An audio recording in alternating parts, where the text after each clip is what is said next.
আসসালামু আলাইকুম। আজকে আমার মেয়ের খুব মন খারাপ ছিল, তাই ওর মন ভালো করার জন্য আমি আজকে চড়ুইভাতি খেলেছি। চড়ুইভাতি খেলার জন্য আমি ২টা মুরগির লেগ পিস নিয়েছি। ঘরে আমার এই ২টি লেগ পিস ছিল, আর ঘরে থাকা ২-৪টা উপকরণ দিয়ে আমি এই রোস্ট করেছি। প্রথমে আমি নুন দিয়ে দিলাম, তারপর দিলাম মরিচ গুঁড়া, তারপর আদা পেস্ট, সামান্য একটু লেবুর রস দিলাম। এখন মেখে নিতে হবে। আর এই চড়ুইভাতির রান্নাটা আজকে আমার মেয়ে নিজ হাতে করবে। দেখেন ও মেখে নিচ্ছে। আমি মাঝে মাঝে আমার মেয়ের সাথে এরকম আয়োজন করে থাকি। তো আমার ম্যারিনেট করা হয়ে গেছে। এখন প্যানটা বসিয়ে দিয়েছি। এখন তেল দিব পরিমাণ মতো। আমি এখানে খাঁটি গাওয়া ঘি দিচ্ছি সাতক্ষীরার। এটার পরে আমি বলে দেব কোথা থেকে আমি নিয়েছি। 1 চামচ দিয়ে দিলাম ঘি। এখন মেখে নেওয়া চিকেনটাকে ভেজে নেব। আমি ফ্রাই প্যানে দিয়ে দিলাম। তো এই যে উল্টিয়ে নিচ্ছি। আমার মেয়ে কিন্তু উল্টাচ্ছে, দেখেন। এখন আবার ঢেকে দেব একটু সিদ্ধ হওয়ার জন্য। আবার উল্টিয়ে দিব। ভাজা না হওয়া পর্যন্ত একটু ভেজে নেব। বেশি ভেজে নিলে রোস্টটা খুব মজা হয়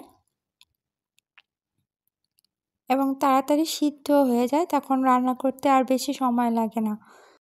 তো চিকেনটি ভাজা হয়ে গেছে। এখন তেজপাতা, গরম মশলা দিয়ে দিলাম, আর 1 কাপ পেঁয়াজ কুচি। এটাকে নেড়ে চেড়ে ভাজতে হবে। ভাজা হয়ে গেলে দেব আদা পেস্ট আর পেঁয়াজ বাটা, ভাজা কাঁচামরিচ বাটা। আমার ঘরে যা ছিল আমি তাই দিয়ে দিয়েছি।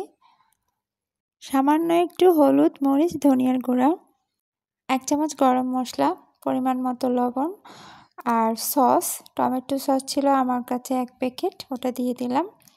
তো এই ছিল আমার উপকরণ। এটা দিয়ে আজকে রোস্ট রান্না করা হবে। আমার মেয়ে দেখেন নাড়ছে, কষাচ্ছে।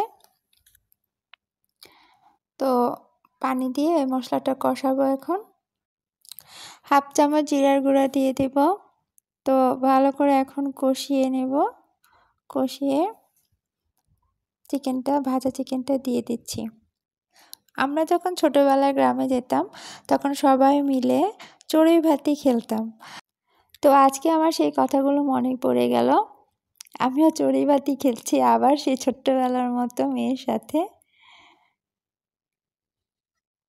আমাদের নতুনত্বের সাথেই থাকবেন, চ্যানেলটি সাবস্ক্রাইব করবেন আর ফেসবুকে ফলো করে রাখবেন। তো এই যে প্রায় হয়ে যাচ্ছে মুরগির রোস্ট, চড়ুইভাতির মুরগির রোস্ট।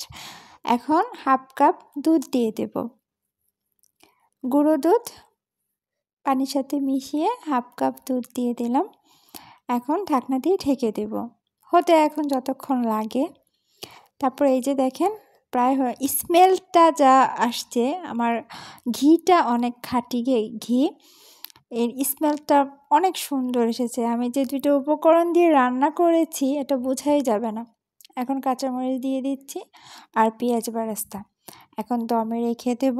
আমার মুরগি রোস্ট হয়ে গেছে। এখন পোলাও রান্না করার জন্য আমি নিচ্ছি 2 কাপ চাষি চিনি গুঁড়া চাল। এখন আমি চালগুলো ধুয়ে নেব পরিষ্কার করে। তারপর প্যানে পরিমাণ মতো তেল দিব। তেল দেওয়ার পর আমি আমার খাঁটি ঘি 1 চামচ দিয়ে দিব, যাতে স্মেলটা খুব সুন্দর হয়। তারপর তেজপাতা, গরম মশলা দিয়ে দিলাম, আর পেঁয়াজ দিয়ে দিলাম পরিমাণ মতো 1/2 কাপ। এখন এটাকে খুব ভাজা করব। তারপর 1 চামচ আদা পেস্ট, রসুন পেস্ট দিয়ে দিলাম একসাথে। আমার মেয়ে নাড়ছে, দেখেন। তো তারপর আমি চাল দিয়ে দিব। চাল দেওয়ার পর ভালো করে এটাকে নেড়ে চেড়ে ভাজতে হবে। চালটা যদি ভালো করে ভাজা হয়, পোলাওটা কিন্তু খুব সুন্দর হয় এবং খেতেও খুব মজা লাগে। এখন দিয়ে দিব 2 কাপ চালের জন্য আমি 4 কাপ পানি। এখন নেড়ে চেড়ে চালটাকে মিশিয়ে তারপর ঢেকে দিব যতক্ষণ পর্যন্ত চালটা ফুটে না আসে। খুব তাড়াতাড়ি ফুটে এসেছে, একেবারে পানি শুকিয়ে গেছে। এখন কাঁচামরিচ দিয়ে দিলাম ভাপে। এই যে দেখেন একদম ঝরঝরা হয়ে গেছে, আর স্মেলটা যে এসেছে ঠিক বিয়েবাড়ির মতো, অথচ আমি কিন্তু তেমন কিছুই দেইনি। তো এখন আমি পেঁয়াজ বেরেস্তা দিয়ে দিব। আমার পোলাও রান্না হয়ে গেছে, চড়ুই ভাতি রান্না শেষ। এখন এটি পরিবেশন করার জন্য একদম রেডি হয়ে গেছে।